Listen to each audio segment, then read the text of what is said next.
আসসালামু আলাইকুম রহমতুল্লাহ বরাকাত। আলহামদুলিল্লাহ, আসসালাতু আসসালামু আলা রাসূলিল্লাহ বাদ। সুপ্রিয় দর্শক শ্রোতা ভাই বোন, কোরআনে হাকিমের একটি আয়াত আছে, যে আয়াতটি কোরআনের অন্য যে কোনো আয়াতের চাইতে অনেক গুণ বেশি মর্যাদাপূর্ণ এবং শ্রেষ্ঠতম। সে আয়াতটি সম্পর্কে নবী করিম সাল্লাল্লাহু আলাইহি সাল্লাম তাঁর সাহাবী উবাই ইবনে কাব রাদিয়াল্লাহু আনহুকে জিজ্ঞাসা করেছেন যে, তুমি কি জানো যে আফদালু আয়াতি কিতাবিল্লাহ কোনটি?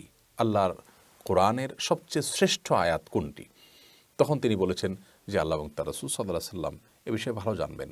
তখন নবী করিম সাল্লাল্লাহু আলাইহি সাল্লাম বলেছেন সেটি হলো আয়াতুল কুরসি, অর্থাৎ আয়াতুল কুরসি, যেটি সূরা বাকারার 255 নম্বর আয়াত।